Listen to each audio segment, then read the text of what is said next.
नमस्कार, मैं हूं आपके साथ प्रदीप आजाद। दोस्तों, राजस्थान की राजनीति में या जो पिछले कुछ समय में जो काफी बदलाव नजर आ रहे हैं, अलग अलग जो रंग नजर आ रहे हैं, वार पलटवार, आरोप प्रत्यारोप, तमाम तरह की चीजें राजस्थान की राजनीति में इस समय देखने को मिल रही है। जाहिर सी बात है कि चुनाव का वक्त नजदीक है और आने वाले वक्त में तारीखों का भी ऐलान होगा, लेकिन लगता है कि अब हर सियासी दल ने अपनी अपनी तैयारियों को अंतिम रूप देना, एक तरीके से मुकाम पर पहुंचने की कोशिश है कि आखिर किस तरीके से राजस्थान की राजनीति में एक नया कलेवर लाया जाए।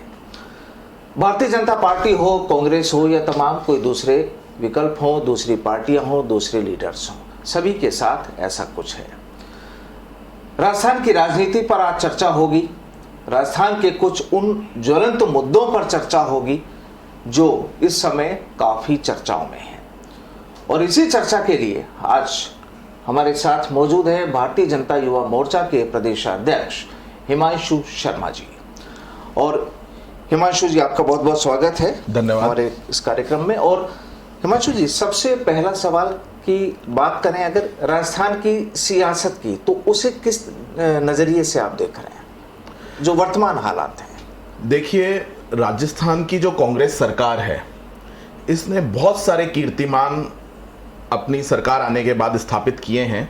और उसमें से एक जो मुख्य कीर्तिमान है वो यह कीर्तिमान है कि सबसे कम समय में एंटी इनकम्बेंसी अपने खिलाफ क्रिएट करने का कीर्तिमान। उसके बाद सतत रूप से उस एंटी इनकम्बेंसी को अपने खिलाफ बढ़ाने का कीर्तिमान भी इन्होंने स्थापित किया है। मुख्यमंत्री को अपने पुत्र की चिंता है, राजस्थान की चिंता नहीं है। लोग आजकल कहने लग गए हैं कि राजस्थान के मुख्यमंत्री को अपने वैभव की चिंता है, राजस्थान के वैभव की चिंता नहीं है। और अगर मुख्यमंत्री अपने वैभव की चिंता करेंगे तो मुझको लगता है आने वाले समय में जब 2023 के अंदर राजस्थान विधानसभा के चुनाव होंगे तो कांग्रेस का हाल वही होने वाला है जो मुख्यमंत्री के वैभव का 2019 में जोधपुर लोकसभा में हुआ था। तो क्या देख रहे हैं कि अभी फेलियर है कांग्रेस राजस्थान में? ग्रॉस फेलियर है, बुरी तरह से फेलियर है। और जब मैं ये कह रहा हूं कि मुख्यमंत्री इसके लिए रेस्पॉन्सिबल हैं, कांग्रेस पार्टी की लीडरशिप इसके लिए रेस्पॉन्सिबल है, और इनका वही हाल होने वाला है जो मुख्यमंत्री के बेटे का जोधपुर लोकसभा क्षेत्र में हुआ, तो ये मैं बहुत रेस्पॉन्सिबिलिटी के साथ कह रहा हूं।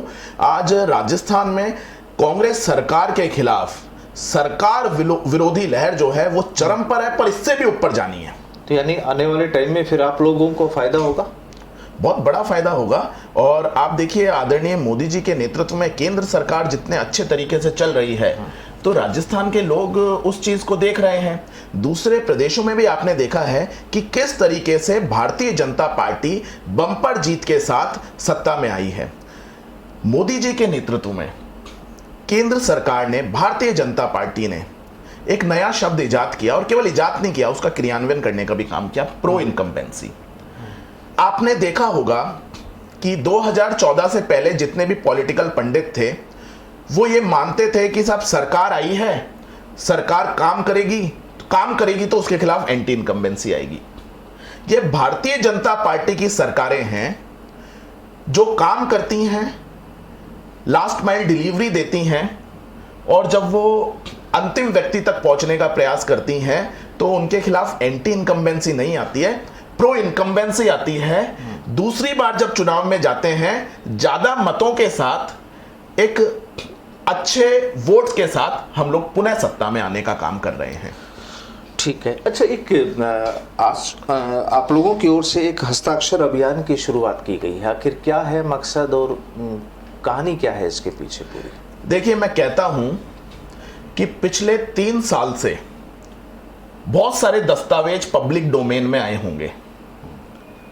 उनमें से सबसे बदनाम कोई दस्तावेज रहा, ऐसा दस्तावेज जिसको सबसे ज्यादा गालियां पड़ी हों, वो दस्तावेज है कांग्रेस पार्टी का 2018 के विधानसभा चुनाव से पहले अस्तित्व में आया हुआ चुनाव घोषणा पत्र। आप उसमें कई वादे करके आते हैं, परंतु उसमें से कोई भी वादा आप पूर्ण नहीं करते हैं। आपने देखा, रीट की परीक्षा होती है, उसमें बड़े लेवल पे घोटाला होता है। बड़े लेवल पे पेपर लीक होता है। आज वो जो पेपर लीक हुए, वो पेपर लीक भी रो रो कर बयां करते हैं युवाओं की हालत, युवाओं की स्थिति राजस्थान के अंदर बहुत। 26 लाख अभ्यर्थियों के साथ आप खेल गए और उसके बाद आपको शर्म भी नहीं आ रही है। हम डिमांड कर रहे हैं सीबीआई जांच होनी चाहिए, आप सीबीआई को जांच नहीं देना चाहते। आज राजस्थान के अंदर देखिए, हमारी जो मांग थी, हमारी मांग थी कि जारोली बर्खास्त होना चाहिए, जारोली बर्खास्त हुआ। हमारी मांग थी डोटासरा को इस्तीफा देना चाहिए, डोटासरा ने आगे जाके इस्तीफा नहीं दिया, पर डोटासरा से एक तरह से इस्तीफा लिया ही गया है, तो वो हमारी मांग पूरी। तीसरी हमारी मांग थी सीबीआई जांच होनी चाहिए, सीबीआई जांच नहीं हुई। सरकार ने लेवल 1 की परीक्षा को निरस्त कर दिया। मैं बहुत जिम्मेदारी पूर्वक कहता हूं कि आज राजस्थान में स्थिति यह है, जिनकी निरस्त हो गई तो वो लोग कह रहे हैं कि साहब इसको बहाल करो, जो निरस्त नहीं हुई है लोग कहते हैं निरस्त करो। आज युवा बड़ा असमंजस की स्थिति में है, और ये असमंजस की स्थिति में क्यों है? असमंजस की स्थिति में है राजस्थान सरकार के इररेस्पॉन्सिबल कंडक्ट की वजह से। अगर राजस्थान सरकार का रेस्पॉन्सिबल कंडक्ट होता, तत्कालीन शिक्षा राज्य मंत्री का रेस्पॉन्सिबल कंडक्ट होता, पेपर लीक नहीं होता। पेपर लीक नहीं होता तो ये जो 26 लाख अभ्यर्थियों के साथ खेलने का जो काम हुआ, यह नहीं होता। पेपर लीक नहीं हुआ तो सरकार को किसी भी परिस्थिति में इसको निरस्त नहीं करना पड़ता। निरस्त नहीं करना पड़ता तो इस तरीके से जो अलग अलग डिमांड सामने आ रही हैं, ये डिमांड सामने नहीं आती और राजस्थान का युवा जो होता वो असमंजस की स्थिति में नहीं होता। और ये रीट केवल एक उदाहरण है। वीडियो की परीक्षा होती है, उसके लिए मैं भारतीय जनता पार्टी से बिलोंग करता हूं इसलिए नहीं, राजकुमार रोट एक विधायक है, गोपाल मीणा एक विधायक है, इन दोनों ने 3 दिन पहले मुख्यमंत्री को पत्र लिखा है कि आपका जो ये जो सरकार ने इस तरीके से काम किया है, इस परीक्षा का जो रिजल्ट आ रहा है, इससे युवाओं के अंदर रोष है। ये मैं थोड़ा ना कह रहा हूं, उन्होंने जो पत्र लिखा है उस पत्र के माध्यम से, उस पत्र को मैं पढ़ के बता सकता हूं। उन्होंने रोष शब्द का उपयोग किया है, उन्होंने कहा युवाओं में रोष है। युवाओं में रोष किसके खिलाफ है? जिन्होंने किया उनके खिलाफ है। युवाओं में रोष अशोक गहलोत के खिलाफ है। तो अशोक गहलोत के खिलाफ युवाओं में रोष है, ये कौन कहते हैं? राजकुमार रोट कहते हैं, गोपाल मीणा जी कहते हैं। तो कांग्रेस के विधायक भी इस बात को मान रहे हैं कि युवाओं में, तो वीडियो के अंदर जो अभ्यर्थी बैठे उनके मन में रोष है, आज रीट के जो अभ्यर्थी हैं उनके मन में रोष है। जेईएन की परीक्षा होती है, पेपर लीक होता है, उसको इन्होंने खुद ने निरस्त किया। अरे भाई, निरस्त किया इसका मतलब आपने माना है कि वहां पे कुछ गड़बड़ी हुई, ऐसे घर बैठे तो आप उसको निरस्त नहीं करेंगे। जेईएन की परीक्षा में पटवार परीक्षा एक उदाहरण है। आरएएस की जो परीक्षा हुई उसके अंदर डोटासरा जी के रिश्तेदारों के अंकों में अप्रत्याशित वृद्धि होती है। अप्रत्याशित वृद्धि होती है, और ऐसी अप्रत्याशित वृद्धि या तो डोटासरा जी के रिश्तेदारों के आरएएस के साक्षात्कार के अंकों में हो सकती है या फिर शेयर मार्केट में हो सकती है। ये एक बहुत बड़ी लिस्ट है, इन पर पूरा एक दिन चर्चा की जा सकती है। ये जो भर्ती परीक्षाओं के अंदर घोटाले हुए, युवा मोर्चा के कार्यकर्ताओं ने सड़क पर जाकर विधानसभा का घेराव किया, मुख्यमंत्री आवास का घेराव किया। आज हम इसी बात को जनता के बीच में लेकर जा रहे हैं हस्ताक्षर अभियान के माध्यम से। आंदोलन कई तरीके का हो सकता है, सड़क पर आते हैं, लाठियां खाते हैं, हमारे ऊपर लाठीचार्ज हुआ। आज हम एक एक व्यक्ति के घर जाएंगे, जिस तरीके से चुनाव में वोट मांगने जाते हैं, आज हम घर जाएंगे कि साहब ये बातें हैं, लोग हस्ताक्षर करने को तैयार हैं। कल एक ही दिन में लाखों हस्ताक्षर हमारे अलग अलग जिलों के माध्यम से हुए हैं। दूसरा जो हस्ताक्षर अभियान में हम बिंदु उठा रहे हैं, आपने देखा कि इनका वादा था और उस वादे को इन्होंने चुनाव से पहले 2018 के चुनाव से पहले मंचों पर चिल्ला चिल्ला कर बोला कि साहब बेरोजगारी भत्ता देंगे। अगर बेरोजगारी भत्ता देंगे तो बेरोजगारी भत्ते के नाम पर एक युवा संबल योजना लेकर आते हैं और उसमें बेरोजगारी भत्ते को इस तरीके से ये अपने मर्जी से परिभाषित कर देते हैं। देखिए, युवा संबल योजना में हम युवा मोर्चा के कार्यकर्ता जो हैं वो 2 चीजों पर उसमें आक्षेप लगाते हैं और 2 चीजों का विरोध करते हैं। एक तो इंटर्नशिप वाली जो बात आपने कही, वो इंटर्नशिप, आप बेरोजगारी भत्ता दे रहे हो तो फिर वो इंटर्नशिप क्यों करवा रहे हो? वो बेरोजगार जो है वो जिंदगी भर बेरोजगार थोड़ा ना रहना चाहता है, वो मेहनत करेगा, घर पे पढ़ाई भी करेगा। अगर वो इंटर्नशिप करने जाएगा तो फिर घर पे पढ़ाई क्यों करेगा? उसके ऊपर आप अननेसेसरी बर्डन क्यों कर रहे हो? दूसरी जो मुख्य इन्होंने बात कही है, जब आप चुनाव में थे आपने कहा राजस्थान के बेरोजगारों को बेरोजगारी भत्ता देंगे। आज आप कहते हो कि युवा संबल योजना के माध्यम से 2 लाख जो प्रार्थी होंगे उनको हम प्रतिवर्ष बेरोजगारी भत्ता देंगे।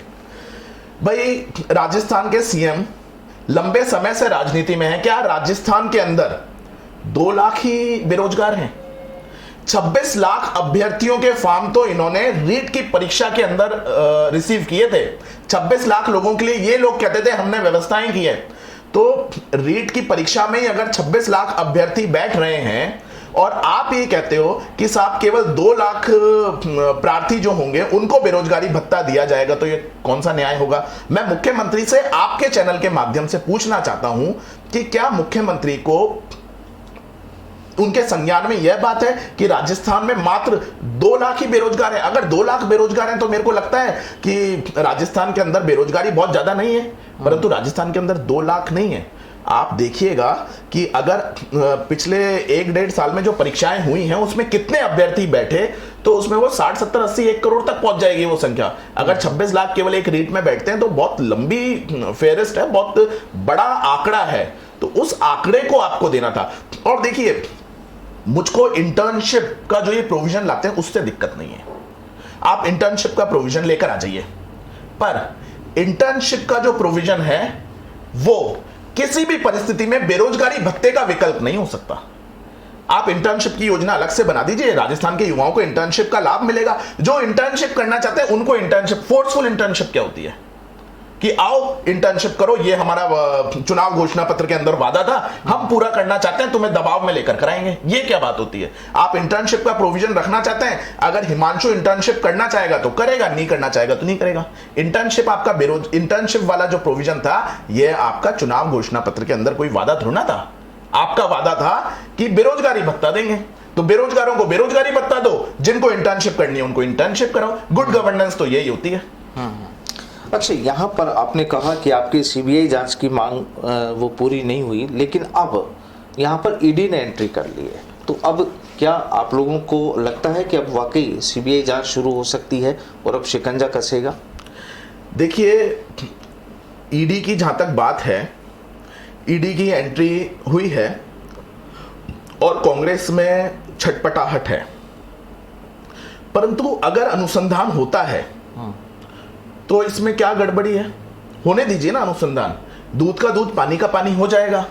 जो रेस्पॉन्सिबल लोग हैं वो चाहे कोई भी हो, कानून का शासन है, ऊपर से लेकर नीचे तक सब कानून से बंधे हुए हैं। जो भी रेस्पॉन्सिबल होगा उसके लिए एक ही जगह है, सलाखों के पीछे जाना।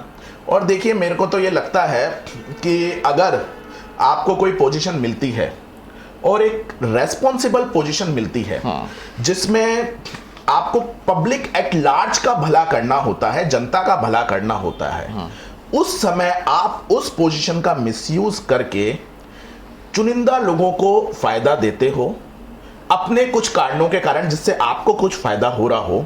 अगर ऐसा होता है तो उसके लिए कड़ी से कड़ी सजा दी जानी चाहिए।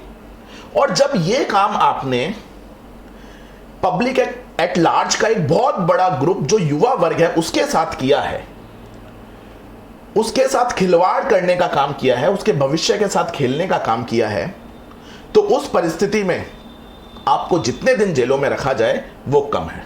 तो इसीलिए गहलोत सरकार ये चीज़ कह रही है कि अब केंद्र ने एक नया पैंतरा शुरू कर दिया और ईडी के जरिए अब दबाव बनाना शुरू कर दिया। दबाव, अगर उन्होंने कुछ गलत किया है तो वो दबाव में होंगे।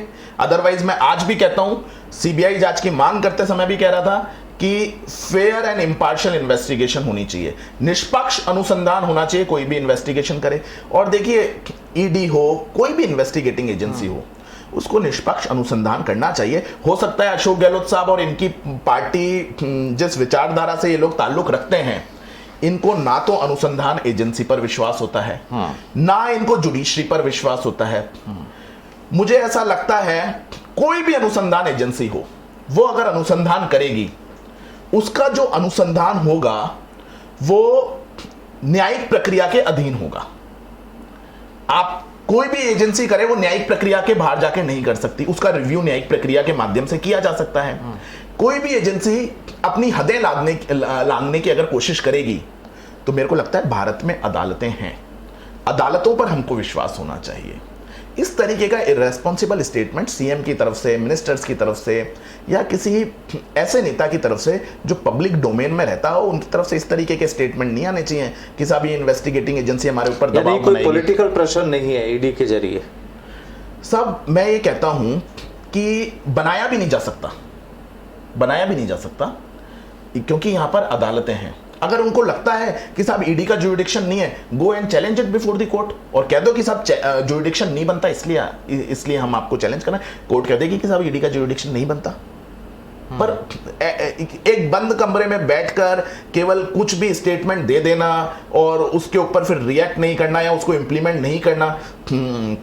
इनके मंत्रियों के स्टेटमेंट आ रहे थे कि साहब एक इन्वेस्टिगेशन चल रही है, दूसरी इन्वेस्टिगेशन कैसे? आप चैलेंज कर दीजिए इस ग्राउंड पे कोर्ट में। ये ग्राउंड तो आप कोर्ट में ले सकते हैं, प्योरली लीगल ग्राउंड आप ले रहे हैं तो आप ये कोर्ट में ले लीजिए कि साहब एक इन्वेस्टिगेशन चल रही है, दूसरी इन्वेस्टिगेशन, उसमें कोर्ट देख लेगी कि साहब बिल्कुल सेम कॉज ऑफ एक्शन पे है, नहीं है, क्या तो है, लगता है कि अब ईडी जांच के बाद यहाँ पर भी जो लोग बचे हुए थे, जिन पर अभी भी डाउट है, उन लोगों पर शिकंजा कस सकता है? अनुसंधान के माध्यम से मुझे लगता है कि जो जो इसमें रेस्पॉन्सिबल हैं वो लोग सामने आएंगे और आने भी चाहिए, आने भी चाहिए, क्योंकि यह बात राजनीति की नहीं है। यह बात मेरे स्टेटमेंट देने और कांग्रेस के लीडर के द्वारा उसको कंट्रोवर्ट करने की भी नहीं है। यह बात राजस्थान के युवाओं के भविष्य की है और ऐसा उदाहरण प्रस्तुत होना चाहिए, ऐसा उदाहरण प्रस्तुत होना चाहिए कि आने वाले कई वर्षों तक किसी भी मंत्री की, किसी भी राजनेता की पेपर लीक मामले में इन्वॉल्व होने की हिम्मत नहीं हो। मैं एक बात और कहना चाहता हूं, पेपर लीक के आरोप लगाते हैं तो बहुत रेस्पॉन्सिबली मैं कह रहा हूं, ये कहते हैं कि साहब बीजेपी के शासनकाल में भी हुए होंगे।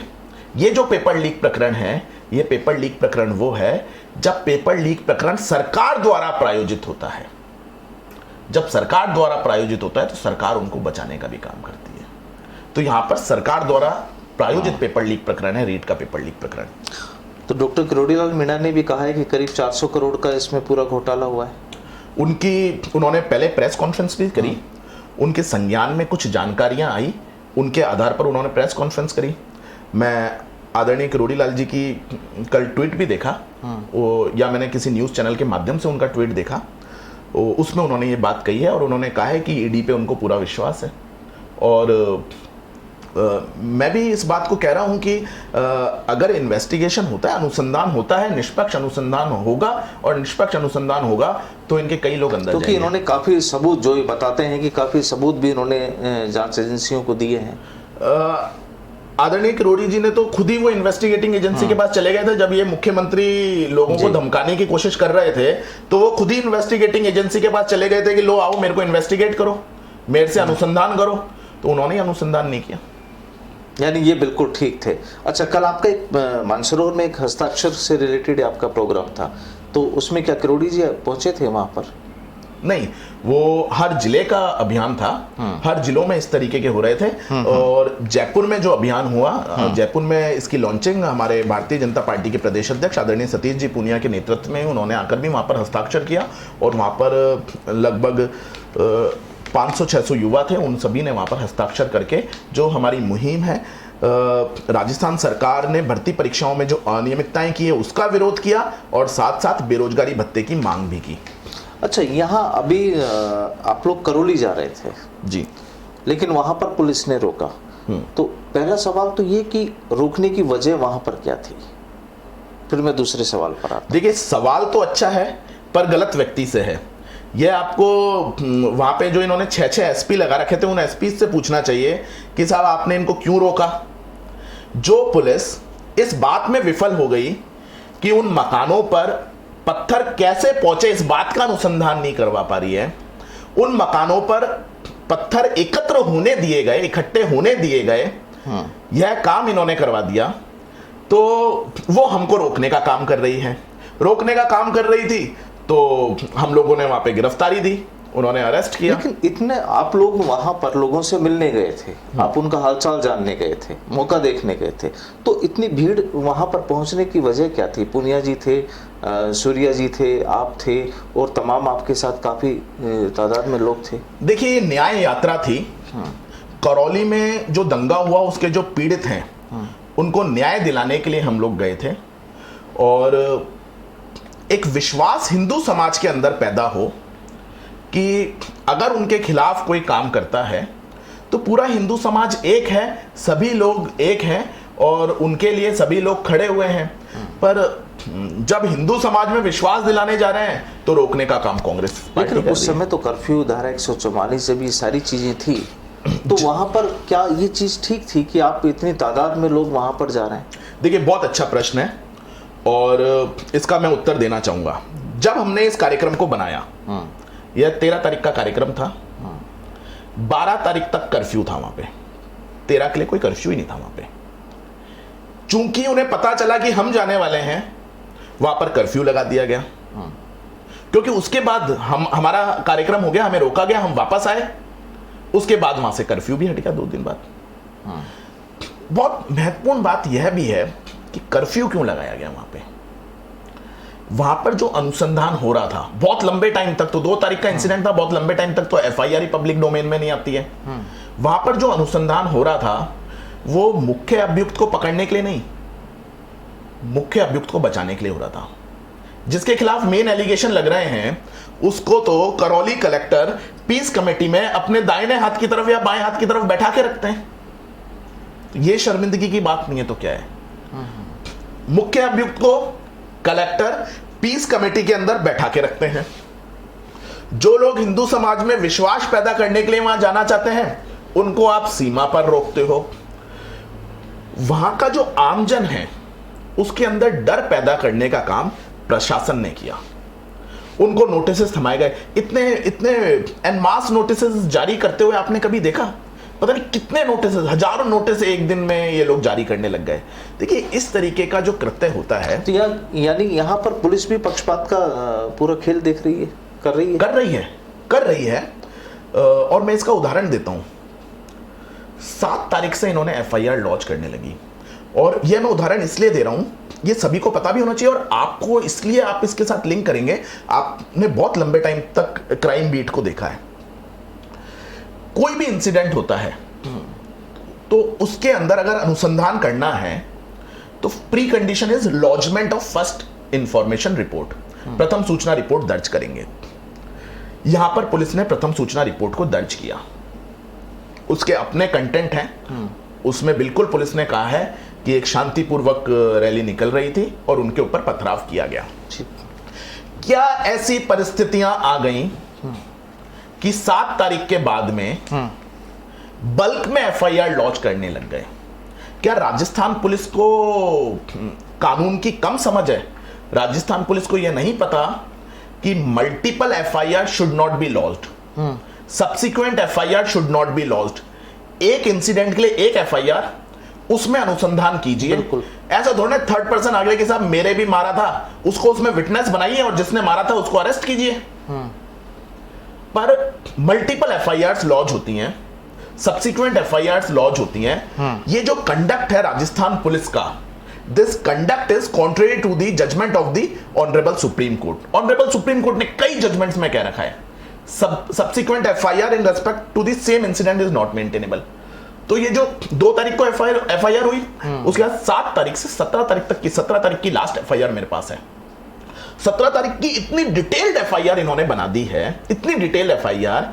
और वहां के लोग बताते हैं कि जो लोग 7 तारीख से लेकर 16 तारीख तक जो एफआईआर लॉन्च हुई उसके अंदर बच गए, उनको 17 तारीख में इसने लपेट दिया है। आगे आप 18 को भी कोई लॉन्च कर लोगे, उसमें भी जो आपको लगेगा कि साहब इसको भी लपेट लेना चाहिए, उसको भी आप लपेट लोगे।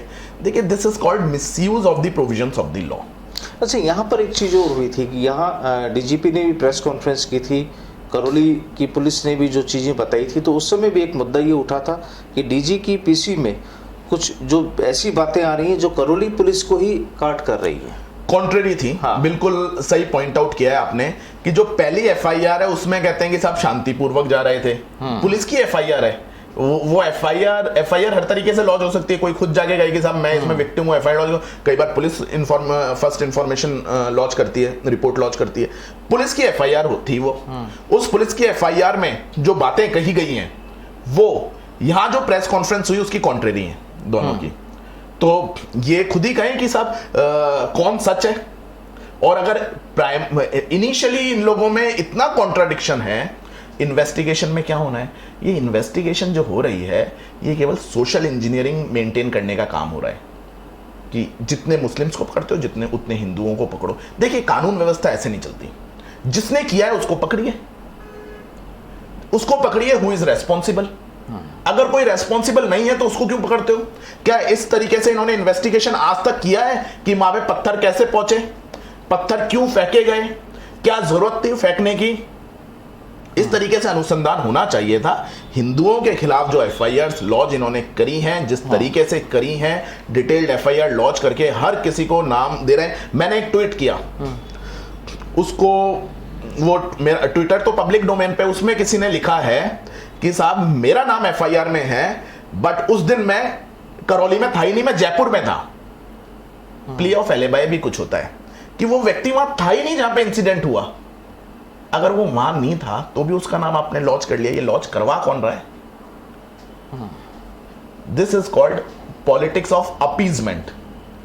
कांग्रेस पार्टी अपीजमेंट करती है, कांग्रेस पार्टी की सरकार करती है, और उस सरकार के अंतर्गत जो एडमिनिस्ट्रेशन आ रहा है वो भी पॉलिटिक्स ऑफ अपीजमेंट कर रहा है, तुष्टीकरण की राजनीति कर रहा है। यानी आप क्लियर ये चीज कह रहे हैं कि जो करौली जिला प्रशासन, पुलिस, कलेक्ट्रेट और ये जो तमाम जो चीजें रही हैं ये सीधे सीधे सरकार के डायरेक्शन पर खेल हो रहा है। बिल्कुल हो रहा है। और मैं देखिए मैं बहुत फैक्चुअली कह रहा हूं, मैंने पिछले 6 मिनट में 5 मिनट में अगर कोई भी स्टेटमेंट दिया है, I have not made any irresponsible statement.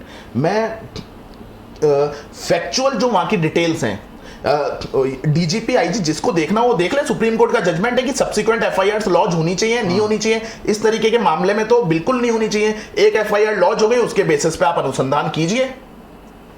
Subsequent FIR केवल तब हो सकती है जब क्रॉस केस है। इसको ये क्रॉस केस में लाने की कोशिश क्यों कर रहे हैं? क्रॉस केस में लाने की कोशिश पुलिस डिपार्टमेंट कर रहा है। पुलिस को ये लगता है वजह क्या है? वजह यह है कि जो रियल अक्यूज है, मैंने कहा जो रियल अक्यूज है उनको बचाने के लिए कर रहे हैं। जो मेन अक्यूज है उसको जब कलेक्टर पीस कमेटी की मीटिंग में अपने बाजू में बैठा सकता है तो फिर क्या नहीं कर सकता?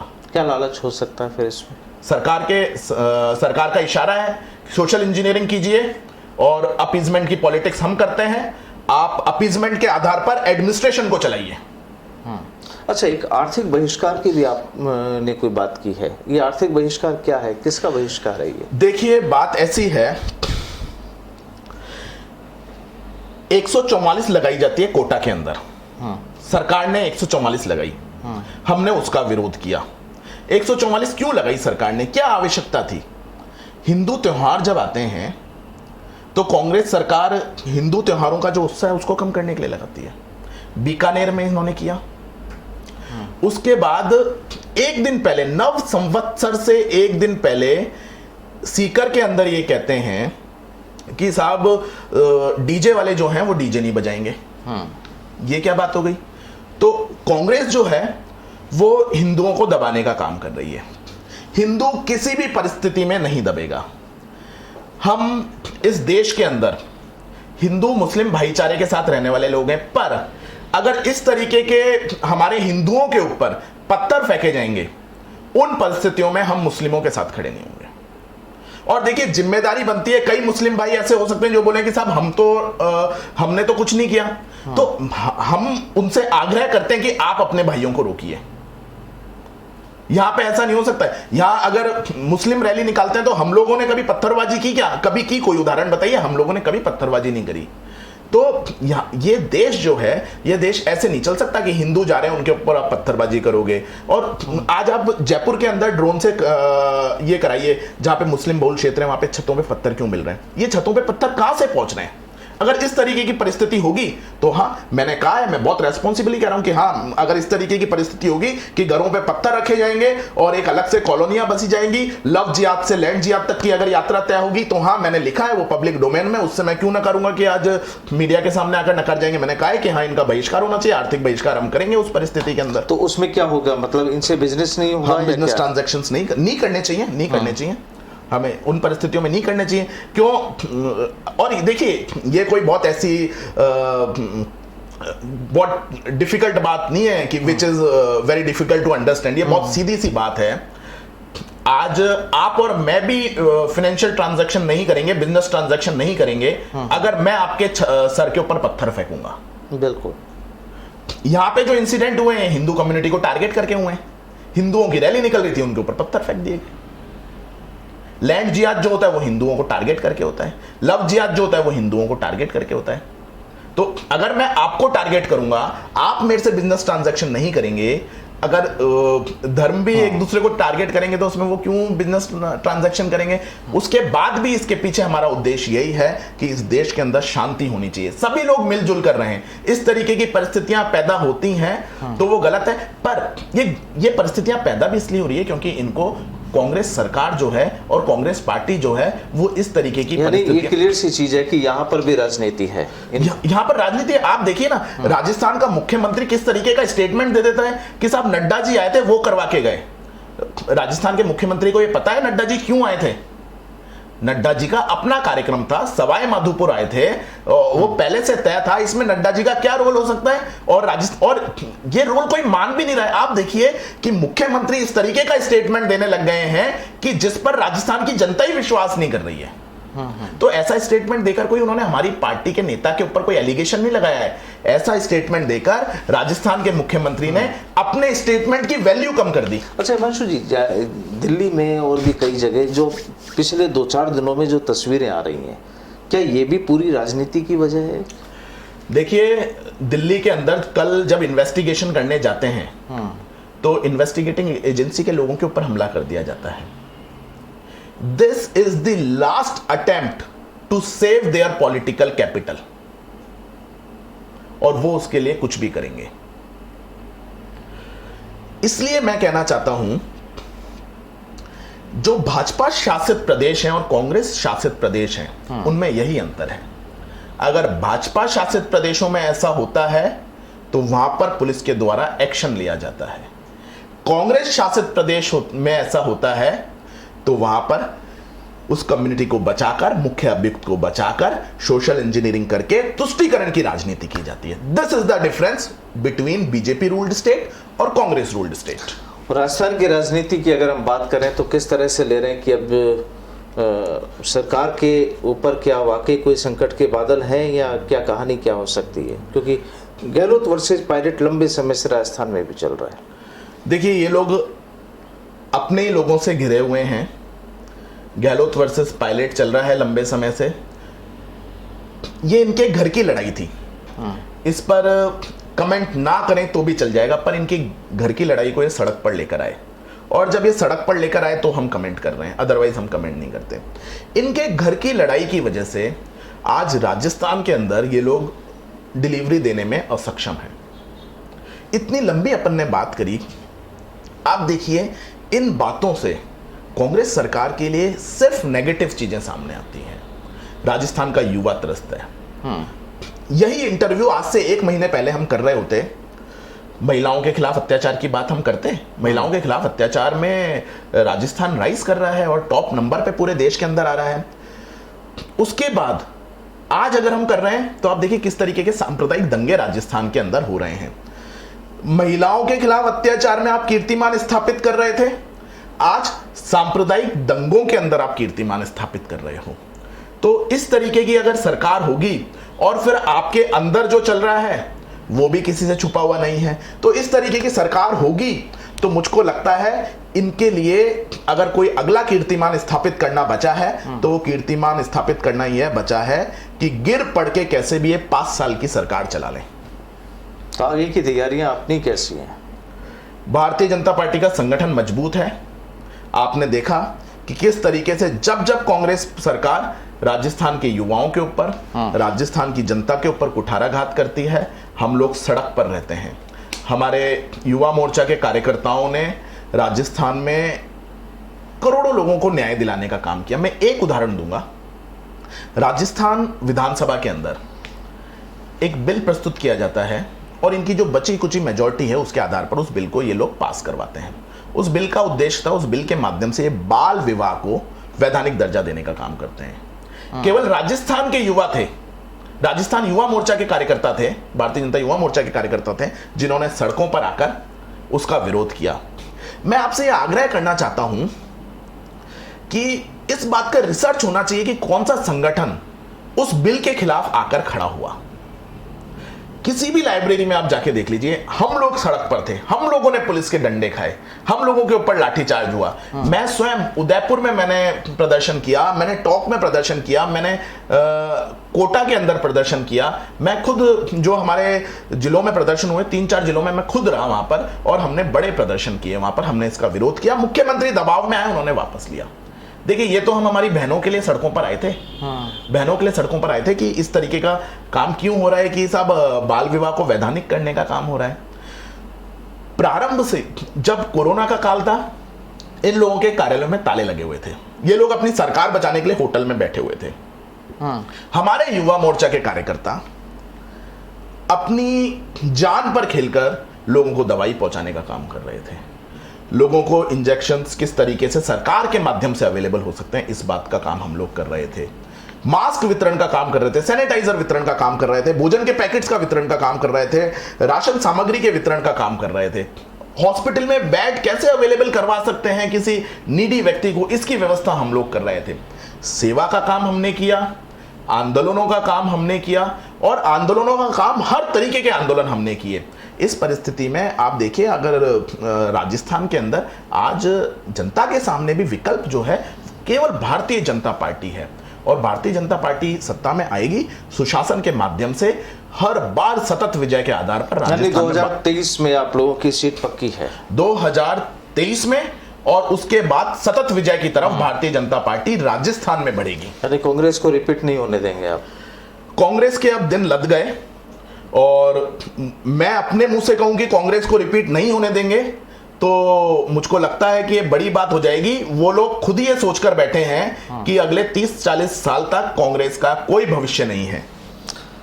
तो बिल्कुल, खैर आने वाले वक्त में ये सारी चीजें साफ हो जाएंगी कि किसका वक्त होगा, किसे कुर्सी मिलेगी। लेकिन इस समय राजस्थान या देश के दूसरे हिस्सों में तमाम जो मुद्दे इस समय चल रहे हैं और खास तौर पर राजस्थान के करौली की हमने बात की, दिल्ली में हुए दंगों पर हमने बात की, रीट परीक्षा को लेकर जो भी मसला हुआ, ईडी की जो एंट्री हुई, तमाम इन मुद्दों पर चर्चा हुई। लेकिन कुल मिलाकर सार यही निकला कि अगर यूथ एकजुट है, देश हित में जो भी व्यक्ति अपना कर्तव्य निभा रहा है, जाहिर सी बात है पब्लिक भी उसके साथ होगी। और यहीं से होना भी यही चाहिए कि सियासत भी उन लोगों को ज़्यादा रास आनी चाहिए जो पब्लिक के लिए हमेशा मैदान में हो, उनकी मदद के लिए तैयार हो। फिर मुलाकात होगी एक नई शख्सियत के साथ, एक विशेष मुद्दे पर। तब तक के लिए नमस्कार।